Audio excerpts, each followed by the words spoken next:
কবর যত কঠিন কিয়ামত তার চেয়ে অনেক বেশি কঠিন। কিয়ামত যত কঠিন জাহান্নাম তার চেয়ে অনেক অনেক অনেক বেশি কঠিন। রাসূল সাল্লাল্লাহু আলাইহি সাল্লাম বলেন, আল কবর আউয়ালু মানজিল মিন মানাজিলিল আখিরা। মরার পরে যত স্তর আছে তার প্রথম স্তর হলো কবর। ভাই নাজা মিনহু ফাবাদ আইসার মিনহু। মানুষ যদি কবরে বেঁচে যায় তাহলে বাকিগুলো সব সহজ হয়ে যাবে। আর যদি মানুষ কবরে বাঁচতে না পারে তাহলে বাকিগুলি আরও জটিল থেকে কঠিন হয়ে যাবে। কবর যত কঠিন কিয়ামত তার চেয়ে অনেক অনেক অনেক বেশি কঠিন। কিয়ামত যত কঠিন জাহান্নাম তার চেয়ে অনেক অনেক অনেক বেশি কঠিন। আব্দুর রাজাক সাহেব, কবরের চেয়ে কিয়ামত কঠিন, জাহান্নাম কঠিন, কবরের চেয়ে কিয়ামত সহজ, এইটা একটু বুঝাবেন? হ্যাঁ, তা 1 মিনিট বলতে পারি। রাসূল সাল্লাল্লাহু আলাইহি সাল্লাম কবরের সময়সীমাকে বাসর রাত বলে উল্লেখ করেছে। বাসর রাত, বিবাহ করার পরে প্রথম রাতে যে বউ নিয়ে সময় কাটাই এইটার নাম বাসর ঘর, বাসর রাত। তো এইটা একটা সময় আমরা অনুমান করতে পারি যে 10টার সময় মেয়েটাকে নিয়ে আসলো, 12টা 1টা পর্যন্ত গ্রামের বাড়ি ঘর সবাই মিলে মা খালা ফুফু কথাবার্তা বলল, এবার বাসর ঘরে গেল, তারপরে ভোর 4টা পর্যন্ত থাকতে আজান হয়ে গেল। তাহলে মোটামুটি বোঝা গেল যে বাসর ঘরের সময়সীমা 4 ঘন্টা। ভালো মানুষের জন্য কবরে থাকার সময়সীমা 4 ঘন্টা। রাসূল সাল্লাল্লাহু আলাইহি সাল্লাম বলছেন ভালো মানুষের জন্য কবরে থাকার সময়সীমা হলো বাসর ঘরের রাতের সমান। তাহলে কেউ আজকে 3,000 বছর আগে, 10,000 বছর আগে, 2 কোটি বছর আগে কবরে শুয়ে গেছে, কিন্তু যখন কবর থেকে উঠবে তখনও মনে করবে যে আহারে একটু আগে শুইলাম।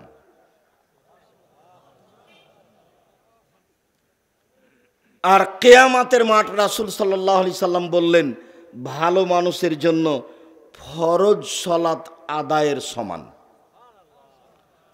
তো আমরা ধরি তাহলে জোহরের সালাত আদায় করতে মোটামুটি কত সময় লাগে?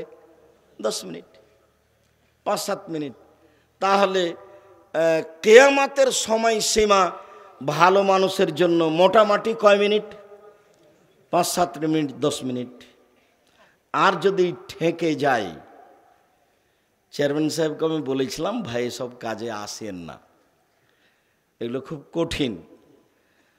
তার মানে এতে 10-এর সম্পদ আছে, তো 10-এর সম্পদ খুব ভয়াবহ। নিজের পয়সা আমি 5,000 টাকা ফেলে দিলাম, খেয়ে নিলাম, তাতে আসে যায় না। 10-এর পয়সার যদি 1 টাকা আমার মাধ্যম 19-20 হয়ে যায়, সেটার জন্য বিচারের মাঠে রেহাই হবে না। ওইটার বিচারের জন্য যদি আমার 1 টাকার 19-20-এর জন্য যদি আমার বিচার দেরি হতে 1 দিন দেরি হয় তাহলে 50,000 বছর। যদি 3 দিন দেরি হয় তাহলে আমার বিচারের সময়সীমা হয়ে গেল 1.5 লক্ষ বছর। কতদিন আমার বিচার চলবে আল্লাহই ভালো জানে। যার জন্য আমি সকল দিনই ভাই বোনকে বলি যে আপনারা 5 ওয়াক্ত সালাতের সাথে সাথে একটা বেশি বেশি কাজ করবেন, দান। দান যা আছে খাওয়া খরচ বাদ দিয়ে সবকে দিয়ে ফেলে দেওয়ার চেষ্টা করবেন। তবে যারা ব্যবসা বাণিজ্য করছেন, টাকা ইনকাম করছেন, তারা সবই দিয়ে দিন না, দিলে তো আপনারা বাকি কাজ বন্ধ হয়ে যাবে। আমি কাউকে কোনোদিন টাকা পয়সা ইনকাম কম করতে বলিনি। চকলেট দিয়ে ব্যবসা করতে বলেছি এই জন্য যাতে করে ঋণ নিতে না হয়। কোটি টাকা আপনি ঋণ নিয়ে ব্যাংক থেকে টাকা উঠে ব্যবসা শুরু করলেন, তার বিনিময়ে জাহান্নাম, তো আপনি করলেন কি? আপনি চকলেট দিয়ে ব্যবসা শুরু করেন, 30 বছরে কোটি টাকার মালিক হন, তাহলে নিজেও ভালো থাকবেন, ছেলে মেয়েও ভালো থাকবে, ফকির মিসকিনকে দিতে পারবেন, প্রতিষ্ঠানে কিছু দিতে পারবেন। যারা ব্যবসা বাণিজ্য করছেন তারা ঘুমের ঘোরে ব্যবসা করবেন, এটা আমার পরামর্শ থাকছে। পয়সা কোনোদিন কম ইনকাম করতে হবে এ কথা হিসাব ঠিক নয়। পয়সা বেশি ইনকাম করতে হবে, এ কথাই ঠিক। রাসূল সাল্লাল্লাহু আলাইহি সাল্লাম বলছেন, বুখারী মুসলিমের হাদিস, শোনো, তোমরা তোমাদের ছেলে মেয়েকে নিঃস্ব ছেড়ে যেও না, তোমরা তোমাদের ছেলে মেয়েকে সম্পদশালী করে যাও, এটাই তোমাদের জন্য জরুরি। ছেড়ে যাব মানুষের কাছে হাত পাতবে, এটা ঠিক নয়। কেন আমি কথাটা বলি, যে যতদিন পর্যন্ত আপনার বিচার চলবে, যদি আপনার দান থাকে তাহলে আপনি দানের নিজ ছায়াতলে থাকতে পাবেন। দেখা যাক বিচার কতদিন চলে। যদি 3 দিন চলে 3 দিনই থাকবেন, যদি 3 বছর চলে 3 বছর থাকবেন, যদি 3 লক্ষ বছর চলে তো 3 লক্ষ বছরই থাকবেন ছায়ার নিচে। দেখা যাক কি হয়, বিচার কতদূর চলে, কতদিন চলে। আর সবচেয়ে পরে বিচার হবে যারা জালেম তাদের, যারা জমি দখল করে নিয়েছে, যারা জোর করে রিক্সাওয়ালাকে 1 থাপ্পড় মেরে দিয়েছে, যারা ক্ষমতা দেখিয়ে মানুষের প্রতি অত্যাচার চালিয়েছে, তাদের বিচার দেরিতে হবে, সবচেয়ে শেষে। জেনা, চুরি, সুদ, ঘুষ এগুলো সময় লাগলো, তাড়াতাড়ি শেষ হয়ে যাবে। কিন্তু যারা মানুষের জমি দখল করে নিয়েছে, এটা বুঝানো খুব কঠিন। বুঝাতে বুঝাতে বুঝাতে কতদিন যাবে আল্লাহই ভালো যাবে। সম্মানিত দিনী ভাই বোন, তো কবর যত কঠিন, কিয়ামত তার চেয়ে বেশি কঠিন। কিয়ামত যত কঠিন, জাহান্নাম তার চেয়ে অনেক অনেক অনেক বেশি কঠিন। যদি কবরে উত্তর ভালো হয় তাহলে পরস্পর সবই সহজ। যার কারণে মুহাম্মদ সাল্লাল্লাহু আলাইহি সাল্লাম সলাতে সালাম ফিরার পূর্বে এভাবে বলতেন, আল্লাহুম্মা ইন্নী আউযু বিকা মিন আযাবি জাহান্নাম। আল্লাহ, তোমার কাছে আমি জাহান্নাম থেকে বাঁচতে চাই। ওয়া আউযু বিকা মিন আযাবিল কবর, আমি তোমার কাছে কবরের শাস্তি থেকে বাঁচতে চাই। ওয়া আউযু বিকা মিন ফিতনাতিল মাসিহিদ দাজ্জাল, আমি তোমার কাছে দাজ্জালের ফিতনা থেকে বাঁচতে চাই। ওয়া আউযু বিকা মিন ফিতনাতিল মাহি ওয়াল মামাত, তোমার কাছে বাঁচতে চাই, তোমার কাছে বাঁচতে চাই পরকালের বিপদ হতে। ওয়া আউযু বিকা মিনাল মাসামি ওয়াল মাকরাম, তোমার কাছে বাঁচতে চাই ঋণ কর্জ হতে, তোমার কাছে বাঁচতে চাই বড় পাপ হতে, তোমার কাছে বাঁচতে চাই ঋণ কর্জ হতে, তোমার কাছে বাঁচতে চাই বড় পাপ হতে। শুধুমাত্র ছেলের মুখের আহার, আমার ছেলের আজকে সারাদিন না খেয়ে থাকবে, যদি মানুষের বাড়ি থেকে ধান কর্জ চাউল কর্জ না নিয়ে আসি, তখন আপনি ঋণ কর্জ করতে যাবেন। ভুলেও কোনোদিন ব্যবসা বাণিজ্যের জন্য ঋণ করবেন না।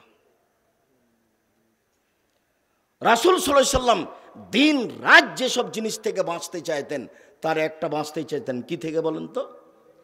ঋণ কর্জ থেকে। যার ঋণ কর্জ আছে তার জানাজা হবে না, জানাজাই নেই, জাহান্নাম জান্নাত তো পরে। বোকা মানুষ ব্যাংকে চাকরি করে, তাই ব্যাংক থেকে লোন নিয়ে 5 তলা বাড়ি করেছি, তো মরে গেছে, ওর মাথাতে কিছুই নেই। ব্যাংক তাকে লোন দিয়েছে, ওরা ব্যাংকে চাকরি করে, ওও খুশি, বউ খুশি, স্বর্ণ দিয়ে বাড়ি বানিয়েছে। ফকিরে ভিক্ষা চাইলে খালি বলে মাফ করো, খালি মাফ করো, খালি মাফ করো। এই ছেলে, তোমাকে সতর্ক করে যাচ্ছি, তোমার মাকে বলে দিও যে আম্মা, যখন আমি বাড়ি থেকে বের হব তখন আমার ব্যাগে, আমার পকেটে 10 টাকা 5 টাকা 200-100 টাকা দিয়েন তো আম্মা। ফকির আসলে যেন আমাকে মাফ করো, এই কথা বলা না লাগে।